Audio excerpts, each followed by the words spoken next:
من به نوبه خودم خدمت همه حضار محترم، رفقای عزیز و شرکت کنندگان در مراسم آغاز 57مین سال زندگی سیاسی کومله سلام عرض می کنم و خیلی خوشحالم که در خدمت این عزیزان هستم. خیلی متشکرم از اینکه زحمت کشیدند و در این مراسم شرکت دارند.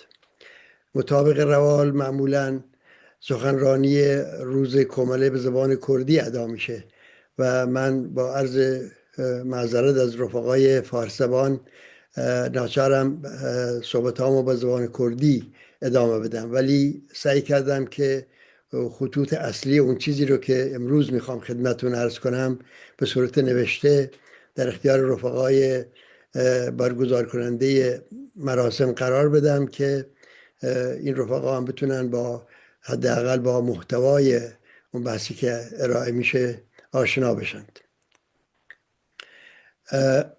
پێشە مشتێک لە یادی تێپەڕبوونی 56 ساڵ خەبات و تێکۆشانی کۆمەڵەدا و دەستپێکی 57مین ساڵی ژیانی سیاسی ئەم ڕێکخراوەیە سوپاس و ڕێز و جەماوەری خەڵکی تێکۆشەری کوردستان بۆ ئەو خەڵکەی کە لە هیچ کاتێکدا کۆمەڵەیان بەتەنیا نەهێشت و هەمیشە پشت و پەنای بوون.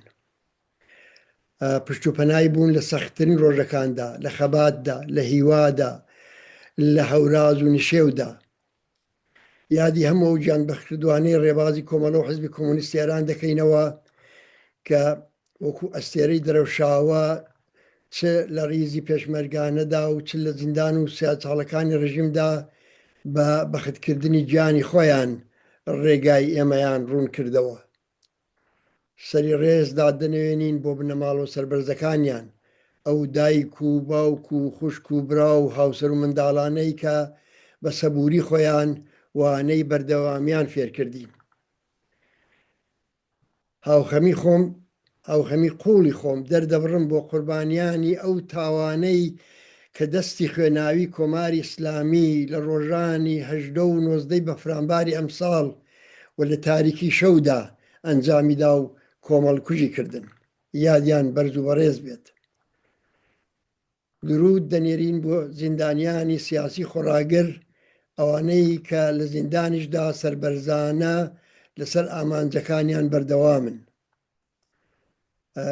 ڕێز دەگرین لە ئەو هەزاران تێکۆشەرەی ڕێبازی کۆمەڵە لە ناوەوە و لە دەرەوەی وڵات، ئەوانەی کە سەردەمی لاوێتی خۆیان بە خەبات و تێکۆشان تێپەڕ کرد، هێندێکیان تەنانەت بە جەستەی خۆیان بازیاندا، بەڵام هەرگیز لە ئامانج و لە ڕێبازیان پاشگەز نەبوونەوە.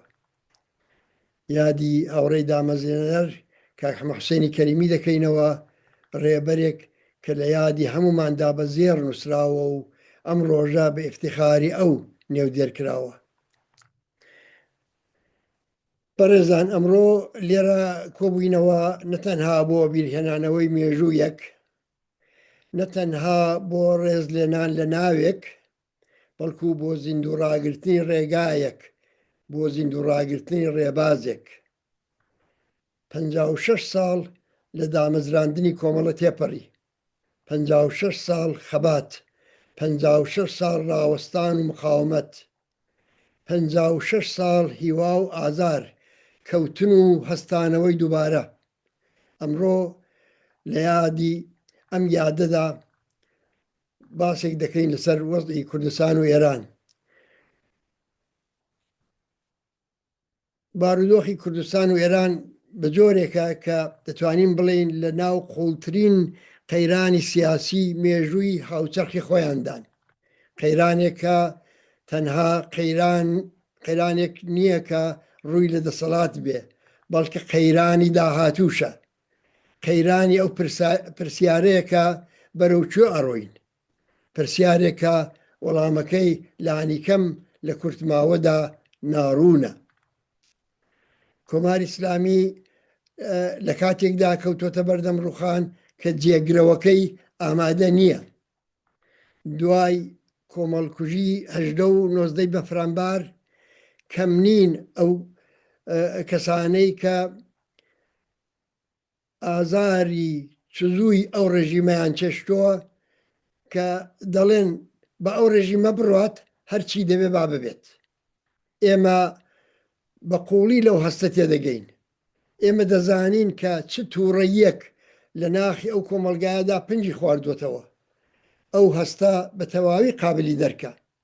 بەڵام ئەرکی ئێمە شوێنکەوتنی تووڕەیی خەڵک نییە، ئەرکی ئێمە ڕێپشاندانە لە ئەگەری هەر ڕووداوێکی نەخوازراویشدا. ئێمە بەوەی کە ڕەوتی ڕووداوەکان لەوانەیە بەدڵی ئێمە نەسنە پێش خۆمان بێوەزیفە ناکەین. ئەرکی ئێمە وەکو ڕێکخراوێکی سیاسی ئەوەیە کە لە جەرگەی هەر چەشنە قەیرانێکدا ڕێنیشان دەربین کە وە هەوڵ بدەین کە سەرکەوتن بە کەمترین خەسارات و بە کەمترین ئازار مسۆگەر بێت. بەڕێزان، ڕژیمێک ممکنە بە زۆر شێوە بروخێت، بە شێوەی ڕوخانی سەدام حوسێن لە عێراق، بە داگیرکردنی وڵات بە شێوەی سەدام لە عێراق کە وڵاتیان داگیر کرد، بە شێوەی بۆمباران لە لیبی کە خاپور ئەو وڵاتیان خاپور کرد، بە شێوەی سووریا کە هەر ئەخیرەن شاهیدی بووین، یان بە کودتایکی خوێناوی لە نێو خۆیان یا کودتایکی ئارامی لە ناو خۆیان. بەڵام هەمووی ئەوانە لە ئەزمموی خەڵکی ئەو منتەقەدا تاقی کراونەتەوە. ئەم سەناریویانە هەرگیز نەیانتوانیوە و ناتوانن ئازادی و ئەمنیەت و ژیانی باشتر بۆ خەڵک لە هیچ وڵاتێک دابین بکەن. بەپێچەوانەوە شور و شەوق و خەباتی جەماوەری دادەمرکێنەوە و جۆرێک لە هەستی ڕنج بە خەساری لە ناو کۆمەڵدادا پێکدێنن. بۆ ئەوەی بزانین چیمان دەوێ بە سەیری ڕەوتی بەدەسەڵات گەیشتنی ئیسلامی سیاسی لە ئێران بکەین، بە میستاقی وەکو فارس دەڵێن ئەدەب ئەسکیا و موختی ئەزبی ئەدەبان. ئیسلامی سیاسی لە ئێران بەدەسەڵات گەیشت نەک لەبەر ئەوەی کە خومینی کاریزما بوو، بەڵکو ئەوەی کە ئەم ڕەوتە ئەو جەریانە ڕێکخراو بوو. لە هەر محەلەیەکدا لە هەر شوێنێکە بنکەیەکی هەبوو کە مزگەوتەکان بێ بە پێی سنەتی ئاینی شیعە لە خوارەوە بۆ سەرەوە بەردەوام پارە لە جەریاندا بوو، بە نێوی خومس و زەکات دەچوو لای مەرجعی تەقلید کۆ دەبەوە و لە سەرەوە بۆ خوارەوە ئەو پارە سرف دەکرا بۆ دانی موچەی مەلاکان و لە وەختی مانگی ڕەمەزان و محەڕەم و یا تعمیر و یا دروستکردنی ئیمامزادە و تعمیری مزگەوت و هەموو ئەوانە. ئەم ڕەوتە خۆی دەوڵەتێکی ناو دەوڵەتە پێکە نابوو. ئەم دەوڵەت لە ناو دەوڵەتە تەشکیلاتێک حازر و ئامادەی لە اختیاری ڕەوتی ئیسلامینا.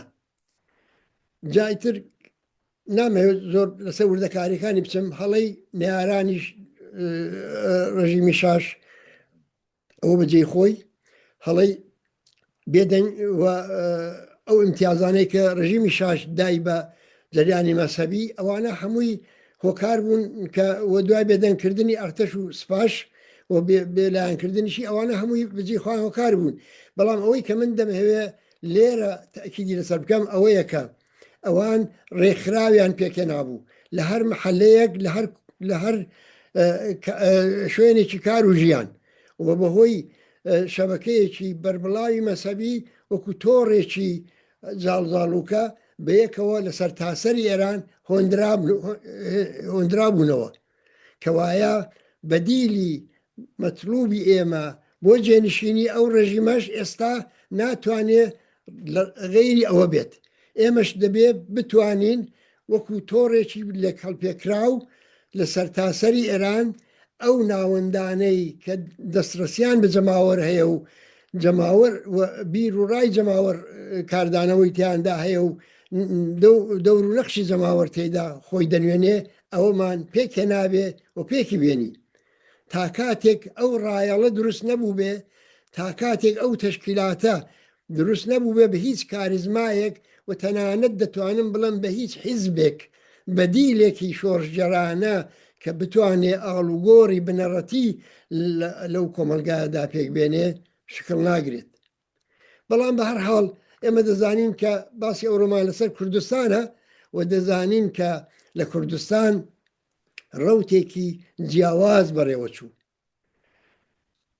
لە کوردستان بۆچی ئەو ڕەوتە جیاواز بوو؟ چونکە ئەو تەشکیلاتە و ئەو سلسلە مەراتەبەی کە ڕەوتی ئیسلامی لە ئێران خاوەنداری بوو لێرە وجودی نەبوو، چونکە بەدیلێکی دیکە بە ناوەڕۆکێکی دیکە لە کوردستان شکلی گرت.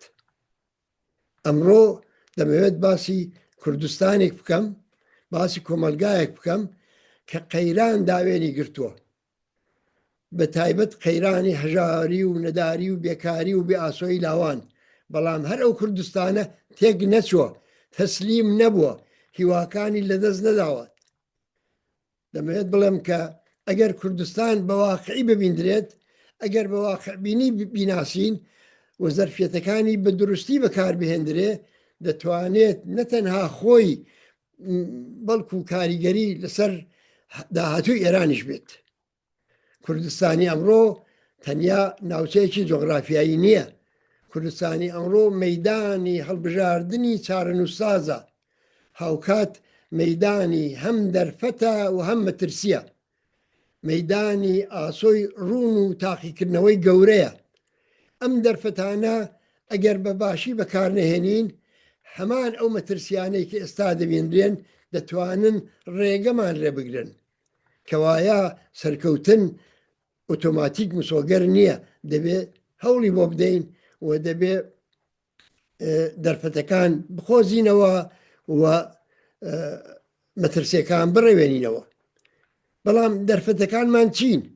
ئەم دەرفەتانە خۆ لە ئاسمانەوە نەهاتوون، نە کەسێک پێی بەخشیوین، نە لە ئاسمانەوە هاتوون، بەڵکو بە ساڵانی دوور و درێژی خەبات بە وشیاری بە خوێن و بە فرمێسکی خەڵکی کوردستان خۆیان ئەو دەرفەتانەیە خوڵقاندووە.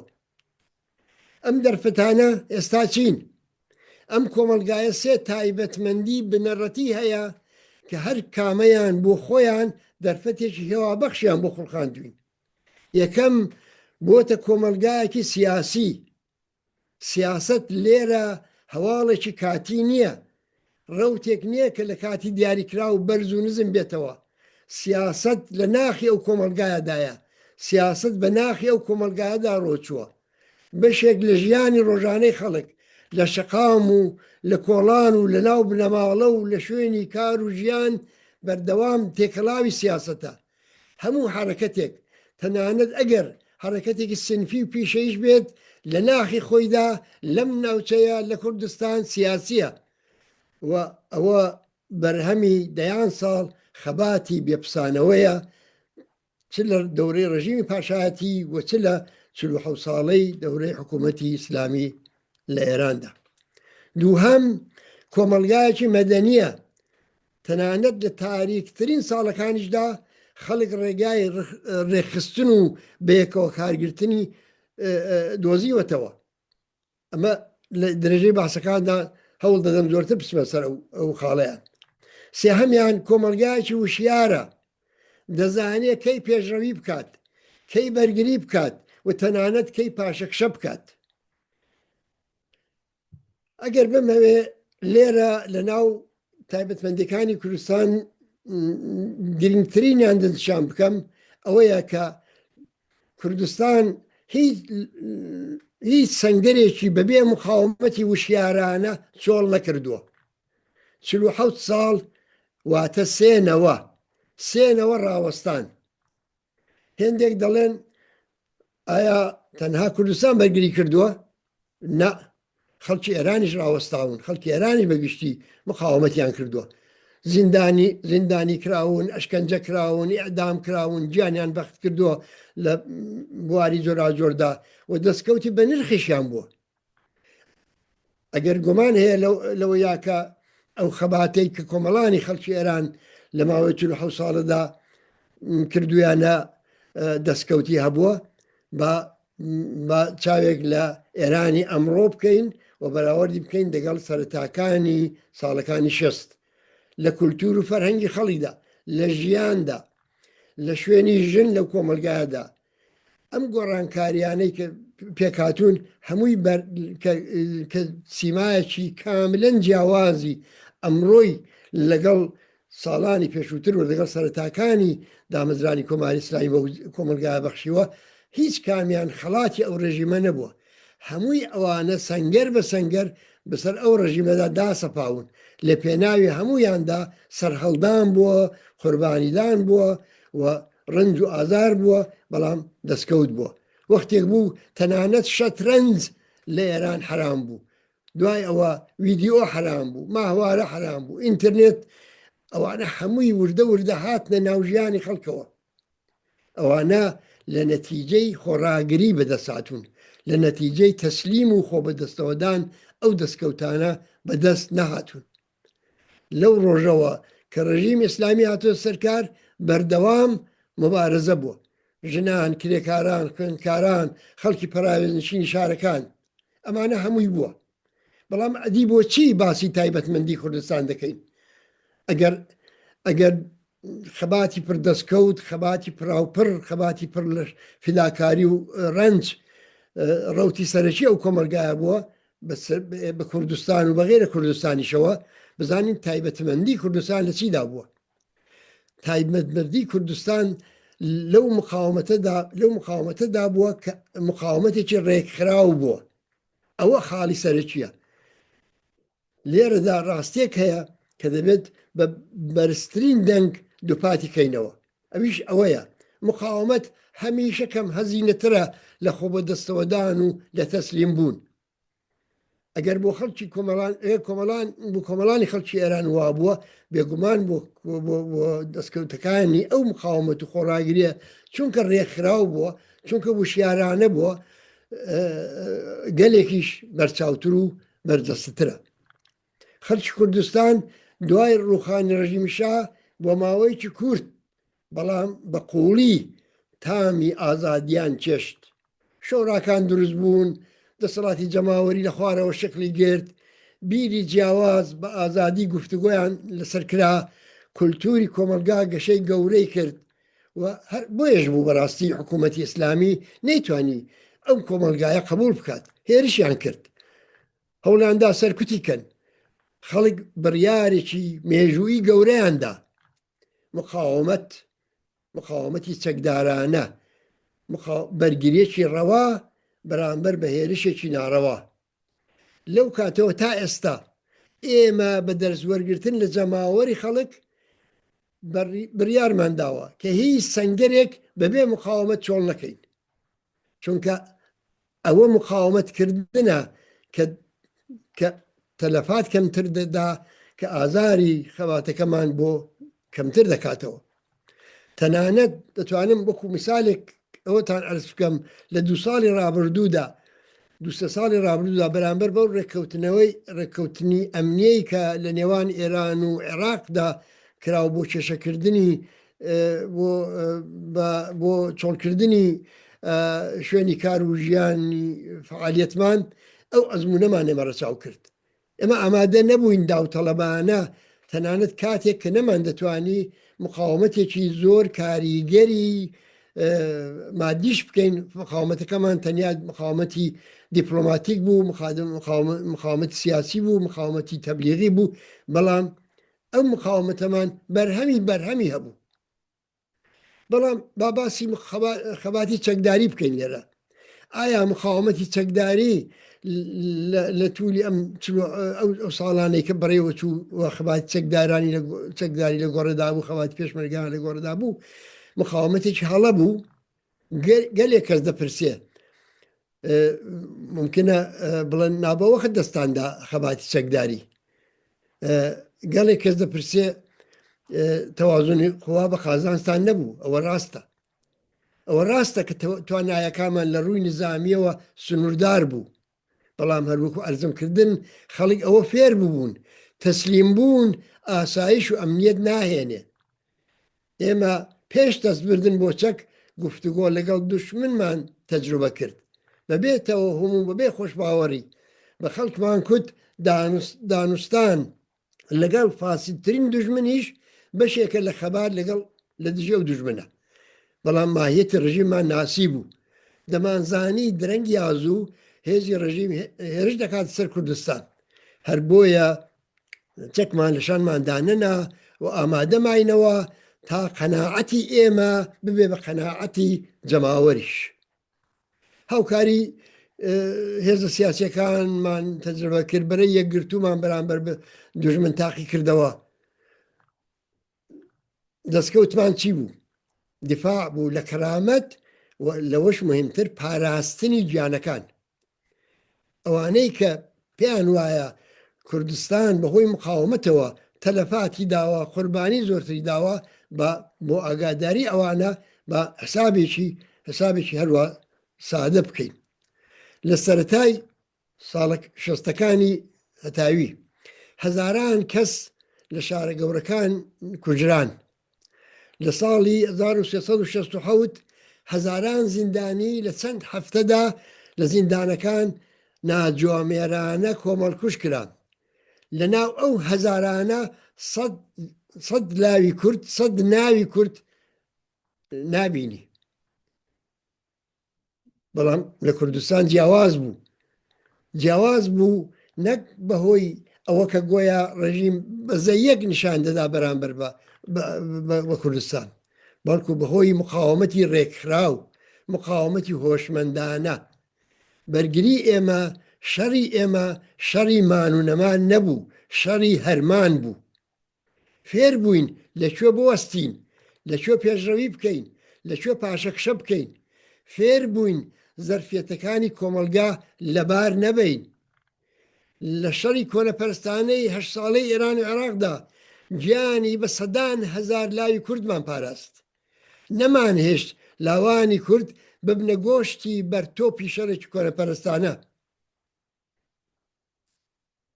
بەهۆی ئەوە کە لەبەر ئەوەی نێن بۆ پێشمەرگایەتی نیان دەبردن بۆ سەربازیش لەبیرمە بەدەیان پۆستەری جۆراوجۆر لە کوردستان بڵاو دەبەوە کە وەرن بۆ پێشمەرگایەتی مەچن بۆ سەربازی خۆ ئەو بە هەزاران جوانەی کە قرار بوو ببرێن بۆ سەربازی بەدەیان هەزار و سەدان هەزار جوانەی کە قرار بوو ببرێن بۆ سەربازی خۆ نەدەهاتن هەمووشی بۆ پێشمەرگایەتی ژمارێکی زۆر کەمیان هاتن بەڵام هەر ئەو ترسەی کە نیشت بۆ دڵی دوژمنەوە وای دەکرد کە فشارژ نێنێ بۆ بچن بۆ سەربازی ئایا لەو مەسیلەدا ئێمە هەڵەمان نەکردووە بێگومان هەڵەش بووە بەڵام هەڵەکانیشمان بەدەم خەباتکردنەوە چارەسەر کردووە سەر ڕای هەوراز و نشیوەکان ڕێگا ڕوون بوو مانەوە هوشیاری ڕێخستن ئەو ئەزمونە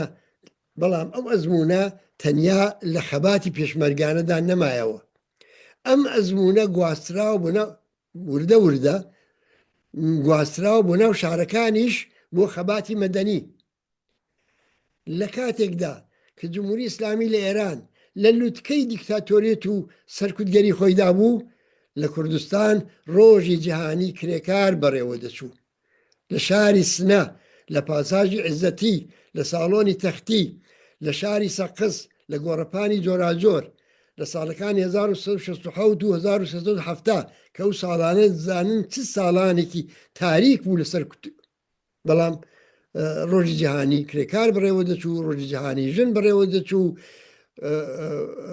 ڕێکخراوی مەدەنی و کرێکاری دروست بوو اتحادیە سەنعەتگەر دروست بوو ڕێکخراوی ژینگە پارێز دروست بوو دەیان کۆڕ و کۆمەڵ و ڕێکخراوی مەدەنی دیکە بەسەر دوژمن داسەپا هەڵسوڕاوانی کۆمەلگای کوردستان تەنیا ئاسۆیان پێشمەرگایەتی نەبوو بەڵکو فێری خەباتی ئاشکراش ببوون لە ماجەرای کوژرانی مەزلومانەی شوانەی سید قادری لە ساڵی 1964 یەک مانگ خەڵکی کوردستان مقاومەتیان کرد بە شێوەی خۆپیشاندان بە شێوەی جۆراجۆر لە هەموو شارەکانی کوردستان وەختێک ئەم جەماوەری خەڵکە بەو نەتیجە گەیشت کە هاوسەنگی هێز هێشتا لەو ئاستەدا نییە کە بتوانێ هەموو ئیرادەی خۆی و هەموو خاستەکانی خۆی بەسەر دوژمندا بسەپێنێ بە شێوەیەکی وشیارانە تەبعاً بە ڕێنوانی کۆمەڵە مانگرتنێکیان مانگرتنێک ڕاگەاندرا. ئەو مانگرتنە لەواقعدا مانگرتنێکی هۆشمەندانە بوو، مانگرتێکی ئاگاهانە بوو، ئەمە پاشەکشەیەکی وشیارانە بوو. ئەوەی کە باسم کرد کۆمەلگای کوردستان کۆمەلگایەکی وشیارە، ئەوە نمونەیەکی بوو کە دەزانێ لەکوێ پاشەکشە بکە، دەزانێ چۆن خۆی بۆ قۆناغی دواڕۆژ دو هاتوو ئامادە بکە. ئەمە کە ئەرستان دەکەم مێژووی زیندوی ئێمەیە. وتم کە کۆمەلگای کوردستان کۆمەلگایەکی سیاسیە، کۆمەلگایەکی مەدەنیە، کۆمەلگایەکی هوشیارە، کۆمەلگایەکە کە دەزانێت چی دەوێت، دەزانێت چی ناوێت، دەزانێت دەبێت لە دیکتاتۆری ئیسلامی دەبێت تێپەڕ بێت، بەڵام دەزانێت گەڕانەوە بۆ پاشایەتی چارەسەر نییە. لە خۆپیشاندانەکانی ژن ژیان ئازادیدا لوتکەی ئەو ئاستە لە هوشیاریمان دیت. ئەومان بینی کە کوردستان تەسلیمی وەسوەسەی میلیتاریزەکردنی ئەو سەرهەڵدان و شۆڕشە نەبوو کە بەڕاستی ئەو وەسوەسەیە موجود هات بوو. لێرە و لەوێ دەبیسترا سەرزەنیشی تەنانەت هێزی پێشمەرگە و هێزەکانی ئەو پەڕی سنوورەکانیان دەکرد کە ئەدی ئەو چەکانتان بۆ چیە بۆ ئێستانایەنەوە. بەڵام ئەگەر کوردستان وشیار نەبووایە و ئەو هەڵەتێک دووپات بووباوە، واتە کوردستانیان میلیتاریزە دەکرد، کوردستانیان بەشیدەت سەرکوت دەکرد و بە سەرکوتکردنی کوردستان جارێ ئەو وەڵەنتە ئەو جگای کە بە مقاومەتی ئەمە هەڵدەگەڕێتەوە داستانی ئەو 40 ساڵی ڕابردوو سەر لەنە دەستی پێدەکردەوە وەسانیان کۆمەڵانی خەڵکی ئێرانیشان بە شیدەت پێ چاوترسێن دەکرد. بەڵام کە ئەویان نەکرد لە کوردستان دروشمەکانیان نەک لە شکڵدا بەڵکو لە ناوەڕۆکدا رادیکاڵ بوو. دروشمەکانیان گۆڕانکاری کۆمەڵایەتی مەبەست بوو، مردەباد و زیندەباد نەبوو لە کوردستان. ژن لە ئاکامی ئەو خەباتەدا لە کۆمەلگای پیاوسالاردا گەز باڵای کرد، لە مەیدانی سیاسیدا پاشەکشەی بە ژنترین دەسەڵاتی هەموو مێژوو کرد. دیمەنێکی دیکەی ئەو وشیاریەمان ئەمە لە سەرهەڵدانی مانگی بە فەرەنباری هەر ئەمساڵدا بینی. لە کاتێکدا دەوڵەتی ئەمریکا دەستگا تەبلیغاتیە نابەرپرسیارەکان خەڵکیان بەبێ ئامادەکاری بردە شەڕی مانوونەمان، خەڵکی کوردستان کە لەو تەجربەیە بەهرەمەند بوو، کە لەو وشیاریە بەهرەمەند بوو، ڕێگایەکی دیکەیان گرتە بەر مانگرتنی گشتی، ڕێکخراو کەم هەزینە و کاریگەر. ئەمە واتە گەشەی سیاسی هیوا بەبێ خۆشباوەڕی. خەڵکی کوردستان چاوەڕێی موعجزە نین، چاوەڕێی زلهێزەکان نین، گەلێک خەیانەتیان بینیوە. دەزانن کە سەرکەوتن لەسەر کەشەفی زێڕین پێشکەشیان ناکرێت. فێری ئەوە بوون کە ئەوەی کە بە شان و باهۆی خۆیان و ئەوەی کە بە هێزی خەبات و ئیرادی خۆیان بەدەستی نەهێنن بەدەست نایەت. ئەگەریش بە شێوەی کاتی بەدەست بێت پڕدەوام نابێت. ئەم شیاریە ئێمە لەو کۆمەلگایەدا دەبینین. ئایا بەڕاستی ئێمە دەبێ خەیانەتێک کە هەر لەم ڕۆژانەدا لە ڕۆژاوا بە ئەو بزوتنەوە ئەزیمە کۆمەڵایەتێکرا لەبیرمان بچێتەوە؟ بەناردنی نێردەیەک و بە ڕێکەوتنێکی ژێربەژێری ئیسرائیل و ئەمریکا و تورکیا کۆتاییان بە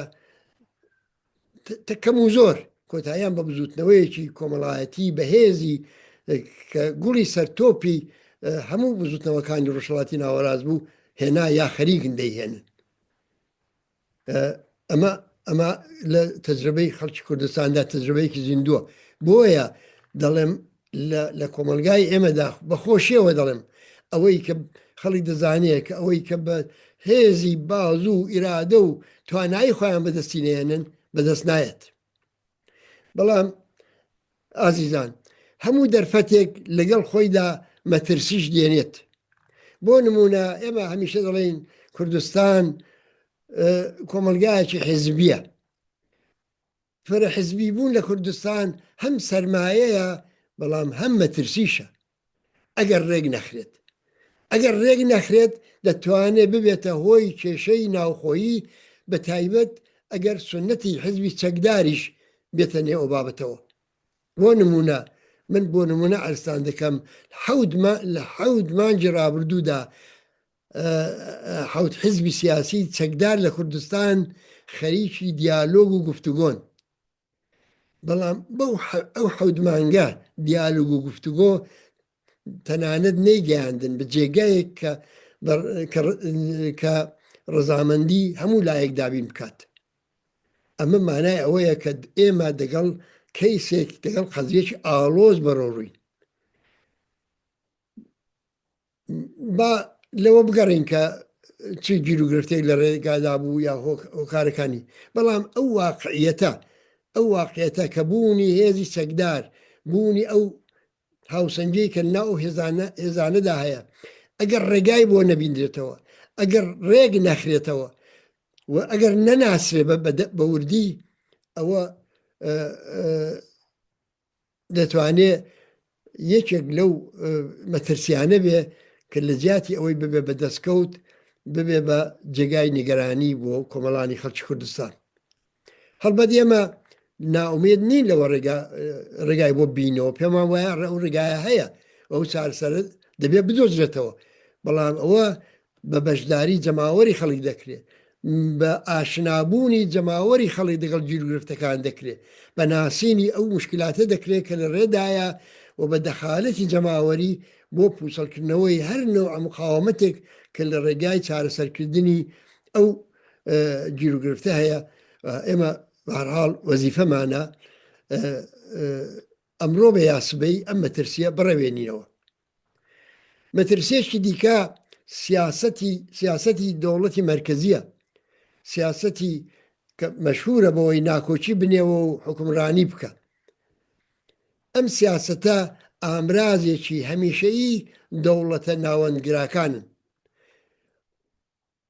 نەک هەر کۆماری ئیسلامی، بەڵکو ئەگەر بڵێن وێرژێنی ژمارە 2 ئەو ڕژیمەش کە دوور لە چاوەڕوانی نییە، هەر ئەوەی لێڕە چاو دەکرێت. گفتوگۆی جوداگانە، ئیمتیازدانی تایبەتی، وەسوەسەکردنی ئەم یا ئەو بۆ دەسەڵات. ئەمە مەترسێکە کە خەڵکی کوردستان دەبێت بە تەجربەی ڕابردووش بە بەرچاوڕوونی و وشیاریەوە بڕوانن و لە کاتی خۆیدا پوچەڵی کەنەوە و نەهێڵن ئەو جۆرە پیلانانەی کە دوژمن بەرنامە ڕێژی بۆ دەکات شکڵ بگرێت. ئازیزان، مەترسەیەکی دیکە لە کوردستان کە گەلێک گرینگە کە لێنەنەتەوە یەکانە، کە کاریشی بۆ دەکرێت و ئەویش بە تایبەت لەنەو ئەوەدا کێشەی کورد و تورک لە سنوورە هاوبەشەکان. هەر ئێستا کە ئەم مەترسی هەر ئێستا لە گۆڕێدایە، یعنی زۆریش دوور نەڕۆین، هەر نەورۆزی ساڵی ئەمساڵ وەختە بوو لە زۆری نەمابوو کە لە ورمێ کارەساتێکی لێ بکەوێتەوە. بەڵام لەوە جێنیگەرانی تر ئەوەیە کە دەوڵەتی تورکیا، دەوڵەتی ئازەربایجان دەستیان دەبێ و دەستیان هەیە لە هاندانی ئەو نەوعە ناکۆچیە نەتەوایەتیە بۆ لەباربردنی هەموو شتێک. دەوڵەتی تورکیا هەر ئێستا کە خەریکی کێشەی ڕۆژاوایە، خەریکی کێشەی باکوورە، غافڵ نییە لەوەی کە لە باشووریش دەگوزارێ. ئێوە دەزانن کە دەوڵەتی تورکیە ئێستا نزیک بە 50 کیلۆمتر لە خاکی باشووری کوردستانی داگیر کردووە. خۆکێشەی پێکاکای زاهرەن دامرکاندوێتەوە، پێکاکا شەڕێکی دەگەڵیان نییە. لە زۆرێک لەو شوێنانش کە ماوەیەکی زۆر دوور و درێژ هەوڵیان دەدا داگیری بکەن بۆیان نەدەکرا، لەوانش جێگیر بوون، ئەوانش ئیتر ئەو مقاومەتی دانەماوە.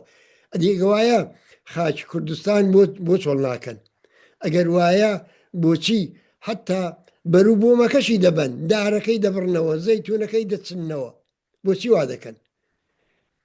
ئەوە مانای ئەوەیە کە دەوڵەتی ئەمریکا زلهێزەکان بە شێوەیەکی ڕاستەوخۆ یا ناڕاستەوخۆ مەلەفی کوردیان لە ناوچەکە بە تورکیا سپاردووە. ئایا مەترسی ئەوە نییە سبەینێ دەوڵەتی تورکیا ئەو دەستێوەردانش بوو لە کوردستانی لای ئەمە بکە و بەهانەی و بیانووی بۆ بدۆزێتەوە؟ ئایا مەسەلەن تەسەور ناکرێ ئەگەر لە ئێران شێوەیەک دروست بوو بە بیانووی ئەوەی کە شەپۆلی پەنابەران گۆیا ڕۆیان کردوتە تورکیا و تورکیا نایهەوێ ئەو شەپۆلی پەنابەرە ڕووبکات و کارەساتی بەستلاح سووریەی توش بێتەوە، دەبێت ناوچەیەکی ئەمنیان بۆ دابین بکە. چ ناوچەیەکی ئەمن لەوە لەبارتر لە دەوروبەری ورمێ و شاری ورمێ؟ دەبێت بڵێم کە ئەمانە هەمووی واقعیتایەکن کە ڕێگایان تێدەچێت و ئەمەش باسی مەترسی دەکەین. و باسی مەترسی دەکەین دەبێت مەترسیەکان بڕەوێنینەوە و ڕەواندنەوەی مەترسیەکان دەبێت هەر لە ئێستاوە بێت. ئەمە دەبێت بە وشیاری چارەسەر بکرێن. ئەگەر بە وشیاری چارەسەر نەکرێن دەتوانن مەترسیدارترین سەناریۆ تەنانەت بۆ داهاتووی هەموو کوردستانیان لێ بکەوێتەوە. کۆمەلگا ئەگەر ئەو کۆمەلگای ئێمە دەبێت چارەنووسێکی شیاوی ئەو خەبات و مبارزەی کە کردوێتی بەدەست بێنێ، ئەگەر کۆمەڵە دەبێت ببێت بەهێزێکی چارەنووس ساز لەو خەباتەدا، دەبێت پردێک بێت، پردی نێوان خەباتی نەتەوەی و خەباتی چینایەتی، پردی نێوان کورد و غەیرە کورد. بۆ ئێمە حزبی کۆمۆنیستی ئێران ئەو پردەیە. هاوپشتی نێوان گەلان دروشمێکی ڕۆمانتیکی ئەحساسی نییە، پێویستێکی مادیە بۆ سەرکەوتن. ئێمە ناتوانین چاوەڕێ ئەوە بین کە جەماوەری خەڵک لە شوێنەکانی دیکەی ئێران لە سەرتاسەری ئێران پشتیوانمان بن لە ڕووخاندنی کۆماری ئیسلامی، لە دابینکردنی مافی نەتەوایەتی و ئینسانیمان لە کوردستان، بەبێ ئەوەی کە ئێمەش مدافع و هاوپشتی ئەوان بین. ناتوانین ئێمە مدافعی ژنی مەشهەدی، کرێکاری ئەسەلویەیی و خوێندکاری تارانی نەبین، بەڵام چاوەڕێی ئەوە بین کە ئەوان پشتیوانی خەباتی ئێمە بن لە کوردستان. کاتێک ئەو مەترسیانە دەڕێوێنەوە کە هەم دەرفەتەکان بناسین و هەم فرسەتەکان لەدەست نەدی. لەم قەیرانەی ئێستادا بێگومان ڕێژیم ئەگەر لێی دەرباز بێت، لەو قەیرانەی ئێستا دەرگیرەتی لاوااستر دێتە دەرێ. لە هەلومەرجی لاوااستر بوونی دەسەڵاتدا، دەسەڵاتی ناوەندیدا بۆشایی دەسەڵات لە کوردستان پێک دێ. ئەم بۆشاییە پێویستە بە خێرایی پڕ بێتەوە. ئەوەیە کەڵگوەرگرتن لە دەرفەت. کوردستان دەتوانێت شوێنی سەرهەڵدانی دامەزراوە جەماوەریەکان بێت، لەبەرەوە خەباتێکی سونەتەن خەباتێکی ڕێکخراو تێدا بڕێوە چۆ. وەختی دەسەڵاتی دەوڵەتی مەرکەزی زەعیف بێ، یعنی بە هەر ڕادەیەک زەعیف بێ، لەوەوە کە ئیتر بە تەواوی پاک بێتەوە تا ئەوەی کە تا ڕادەیەک زەعیف بێ. بۆشایی دەسەڵات بە پێش تەجروبەی جەماوەر لە خوارەوە پڕ دەبێتەوە. خەڵک گەڕەکەی خۆیان هەروە بێخاوەن ڕەها ناکەن، خەڵک کارگا و کارخانەکەی خۆیان بێخاوەن ڕەها ناکەن، دانیشگا و زانکۆ و مەدرسە بێخاوەن ڕەها نابێ، شوڕای بۆ دروست دەبێت، ڕێکخراوی مەدەنی جۆرا و جۆری بۆ دروست دەبێت، لەژێر هەر ناوێک بێت. ئەمانە هەمووی قوتابخانەی دەسەڵاتی جەماوەرن کە لە کوردستان ئەزمون کراون. ئەم مەترسێکی دیکە کە مەترسی چەکە. چەک دەبێت لە دەستی دامەزراوی جەماوەری بێت، لە دەستی هێزی بەرپرسیاردا بێت، نەک لە دەستی گروپ و میلیشیای نابەرپرسیار. بەڵام هێزی بەرپرسیار هێزێک کە زەمانەتی بەرپرسیارەتی بکرێ حزبی سیاسی نییە، جەماوەری خەڵکە. ئەو جەماوەرەیە کە بە دەنجی خۆیان ناوەندی دەسەڵاتی خۆیان هەڵدەبژێرن و دەزانن چۆن و بە چ شێوەیەک بۆ پاراستنی ئەمنیەتی خۆیان بۆ پاراستنی دەستکەوتەکانی خۆیان چەک بەکاربێنن. لە 56مین ساڵیادی کۆمەڵەدا داهاتوو بە بەرپرسیاری، بە هوشیاری، بە ڕێخستن، بە یەکگرتوویی، بە هیوایەکی ڕاستەقینە، نە بە تەوەهوم، نە بە خۆشباوەری بنا دەکرێت.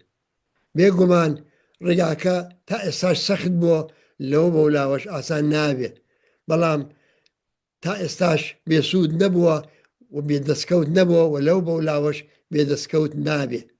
ئێمە شانازی دەکەین بەوەی کە سەرجەم بە هەمومان کۆمەلگایەکمان دروست کردووە کە هێشتا ڕاوەستاوە، مقاومەت دەکا، بیر دەکاتەوە، هیوای هەیە. ڕێگاکە خۆب ئاسان نییە، بەڵام سەرکەوتن بە شایدی مێژوو مسۆگەرە. ئەو گەلەی کە وشیار بێت، ئەو گەلەی کە ڕێکخراو بێت، ئەو گەلەی کە بەردەوام بێت، بە دوا ڕۆژی دڵخوازی خۆشی هەردەگات. بەڵام ئێمە بە خەڵک ناڵێن کە چاوەڕوانی ڕۆژی سەرکەوتنی، کە تەنیا چاوەڕوانی ڕۆژی سەرکەوتنی یەکجاری بن، بەڵکو پیان دەڵێن لە لەحزەشدا دەبێ خەباتیان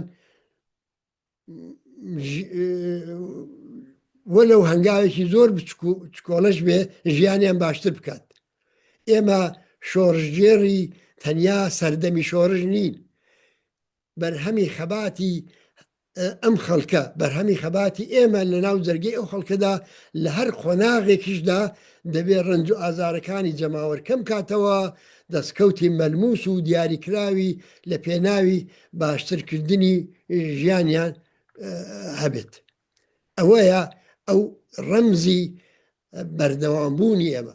بەردەوامبوونی ئێمە تەنیا لە هیوای دوا ڕۆژمان نییە، بەڵکە لە میرمی سەمەربوون و لە بەکەڵکبوون و لە زەروریبوونی خەباتی هەر ئەو ڕۆژماندایە. بە یەکگرتوویی، بە هیوا، بە متمانە بەهێزی خۆمان بەردەوام بین. سپاس بۆ جۆگرتنتان و سەرکەوتو سەربەرز بن.